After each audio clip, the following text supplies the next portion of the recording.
আমরা, আমাদের আগে দেশ, অবশেষে নতুন বাংলাদেশ। দীর্ঘ রাজনৈতিক টানাপোড়েন, আন্দোলন, সংগ্রাম আর প্রতীক্ষার পর অবশেষে বিজয়ের মঞ্চে দাঁড়ালেন তারেক রহমান। ত্রয়োদশ জাতীয় সংসদ নির্বাচনে জয় শুধু একটি দলের সাফল্য নয়, বরং দেশের রাজনীতিতে নতুন এক অধ্যায়ের সূচনা। ডামাডোল বাজিয়ে বীরের বেশে দেশে ফিরে দেশের পতাকা হাতে তুলে মানচিত্রের উন্নয়নের বিনির্মাণের প্রতিজ্ঞারত তারেক রহমানকে অভিবাদন আমাদের নাগরিক প্রতিদিনের পক্ষ থেকে। দেশ গঠনের এই লগ্নে তাকে জানাচ্ছি জয়ের শুভেচ্ছা। বাংলাদেশ জাতীয়তাবাদী দল বিএনপির প্রতিষ্ঠাতা শহীদ প্রেসিডেন্ট জিয়াউর রহমান দেশের স্বাধীনতা উত্তর সংকটময় সময়ে বহুদলীয় গণতন্ত্রের পথ উন্মুক্ত করেছিলেন। জীবন অবাক না করলে কে করবে? 28% মিল্ক ফ্যাটের অবাক করার সাথে ফ্রেশ মিল্ক পাউডার। জীবন অবাক করুক প্রতিদিন। অর্থনৈতিক পুনর্গঠন, গ্রামীণ উন্নয়ন ও স্বনির্ভরতার যে ভিত্তি তিনি গড়েছিলেন তা এখনো দলটির রাজনৈতিক দর্শনের কেন্দ্রবিন্দু। তার উত্তরসূরি বেগম খালেদা জিয়া, তিনবারের প্রধানমন্ত্রী। দীর্ঘ আন্দোলন, কারাবরণ ও রাজনৈতিক প্রতিকূলতার মধ্যেও দলকে ধরে রেখেছেন দীর্ঘ হাতে। সমর্থকদের কাছে তিনি আপোষহীন নেতৃত্বের প্রতীক। বেগম জিয়ার জীবনের ত্যাগ আর মাথা না নোয়ানোর মতো সহজাত প্রবৃত্তির কারণে বিএনপির দল ও নেতাকর্মীরা কখনো দল ছেড়ে যায়নি। জীবনের শেষ মুহূর্ত পর্যন্ত বেগম জিয়া চেয়েছিলেন বিএনপির দেশের মানুষের জন্য কাজ করুক। খুবই দুঃখজনক হলেও সত্য, 2025-এর শেষ লগ্নে এসে তার জীবনাবসান ঘটে। 2026-এর এই সকাল তার আর দেখা হলো না। আজ হয়তো বেগম জিয়া বেঁচে থাকলে বিএনপির এই জয়ের সাফল্য তার কারাগারের সেই অন্ধকার দিনের কষ্টগুলো মুছে দিতে পারত।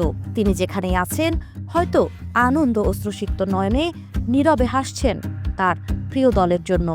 দেশের গণতান্ত্রিকামী জনগণকে দীর্ঘ 1.5 দশকেরও বেশি সময় ধরে অপেক্ষা করতে হয়েছে। এই ধারাবাহিকতায় তারেক রহমান প্রবাসী থেকেও সংগঠনকে পুনর্গঠন, তরুণদের সম্পৃক্ত করা এবং আধুনিক ডিজিটাল কৌশলে দলকে নতুন করে সাজানোর চেষ্টা করেছেন। পাশে ছিলেন দলের মহাসচিব মির্জা ফখরুল ইসলাম আলমগীর, যিনি রাজপথে আন্দোলনের সামনের সারিতে থেকে কারাবরণ করেছেন একাধিকবার। স্থায়ী কমিটির সদস্য ডক্টর খন্দকার মোশাররফ হোসেন সহ সিনিয়র নেতারা কঠিন সময়ে সংগঠন টিকিয়ে রাখতে কাজ করেছেন নিরলসভাবে।